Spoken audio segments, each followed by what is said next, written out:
Oh! Regardez, là! Messieurs, on ne bouge plus. Vous pensez vraiment qu'elle s'est noyée? Le nombre de femmes disparues au cours de l'année 1899 dans Paris s'élève à 247.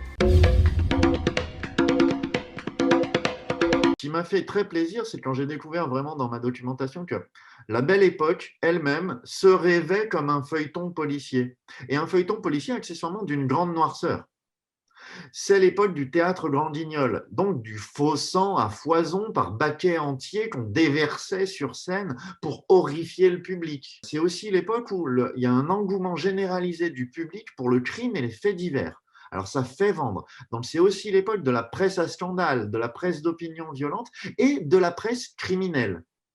Et c'est enfin l'époque des grands feuilletons. Tous les héritiers de Gensu, en quelque sorte, et de Dumas, les Souvestre et Alain, le blanc, le roux, le rouge. Et tout ça, c'est la mythologie policière. Et c'est presque sa naissance, au moins en France. Ce feuilleton policier, il est présent en Angleterre, il est présent en France. Il passe au cinéma avec Feuillade. Il traverse le Rhin, ça devient Mabuse. Il traverse l'Atlantique maintenant parce que les gens fuient le fascisme et le nazisme, et dont les grands talents, et ça devient le film noir expressionniste, mais aussi le serial radiophonique, le serial de cinéma, et pour finir, la série télé type Les Incorruptibles dans les années 50. Et donc, moi, j'adore ce monde et cette culture. J'ai l'impression qu'on m'a ouvert le plus grand bac à sable au monde avec tous les jouets déjà dedans. Vous voyez ce que je veux dire? Et ensuite, comment on fait comment on crée une série visuellement? Moi, je fais des mood boards, des grandes planches de tendance, et je recueille autant d'images que je le peux. La Belle Époque, en fait, on l'appelle la Belle Époque parce que c'était une époque créative. Et c'est ces œuvres qui sont belles, ce n'est pas la période elle-même. C'est pour ça qu'on a appelé ça la Belle Époque. Et donc, la peinture d'époque nous a donné sans doute encore plus de clés que la photographie d'époque. Parce que la peinture vous amène la couleur, l'éclairage et le point de vue. Et je vous assure que si vous sortez, par exemple, du Caillebotte, on a l'impression que c'est du James Gray ou du Chandor, vous voyez. On a l'impression que c'est du Fincher, en fait. C'est éclairé pareil. Cette collection d'images, ce collage, vous voyez, où il peut aussi bien y avoir une photo atroce d'autopsie qu'un tableau sublime d'une femme idéalisée, mais en même temps une capture d'écran d'un Dario Argento et en même temps un photogramme de film noir expressionniste ou du Mabuse avec une séance de spiritisme. Quand je colle tout ça, ça donne la série, on la voit. La pente est raide. On gagne sa vie comme on peut. Ça fera un informateur splendide pour la sûreté parisienne.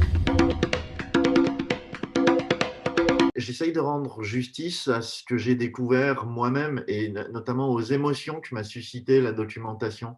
Et après, le mélange des genres devient du coup organique plus que mécanique, au sens où y a des personnages qui sont à la lisière entre le crime et la politique.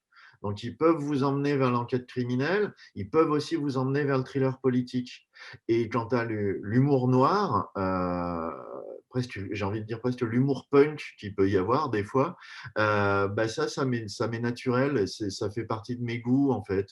Et il me semble que pour traiter les mœurs d'une période, ce que j'ai appris par exemple avec Armando Iannucci sur la mort de Staline, c'est que la comédie est toujours très efficace.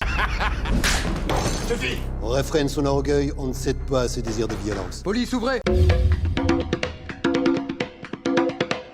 Le préfet Lépine, je l'ai découvert il y a une vingtaine d'années, justement, en me documentant sur les Brigades du Tigre, et j'avais un problème à l'époque, c'est que je trouvais ce personnage très supérieur au sujet lui-même des Brigades du Tigre. La préfecture de police de Paris, aujourd'hui, elle est au 1 place Louis Lépine. Je veux dire, ce n'est pas n'importe quel préfet, c'est un de ces préfets historiques qui ont marqué la police et qui ont marqué leur époque. Ce gars, rien que sur la deuxième fois où il a été préfet de l'affaire Dreyfus à après la bande à Bono. Donc, toutes les intrigues politico-criminelles de son temps, il les a gérées en tant que préfet. C'était médiatiquement, à proprement parler, une star. C'était un défenseur, c'est devenu pittoresque d'ailleurs, des inventions et de la modernité, donc ce qui veut dire qu'il était quand même réformiste. Moi, je suis fan de western, si vous voulez, et j'y ai vu le vieux shérif qu'on rappelle pour affronter l'Al Capone antisémite. Et j'y ai vu aussi l'homme du passé qui se bat pour l'avenir. Parce que lui, par contre, à la maison, il est très 19e siècle, hein. Il n'a pas encore compris. Et alors, c'est un homme qui se bat pour le progrès, mais qui est incapable de le faire entrer dans son foyer. Et ça, pour les personnages de série, je trouve que c'est le genre de problème presque insoluble qui donne un merveilleux carburant, qui leur donne un destin. Bienvenue à l'anti-juif. Le préfet Lépine de retour aux affaires. Pourquoi moi? Eh bien, ma chère, vous êtes de retour au sommet.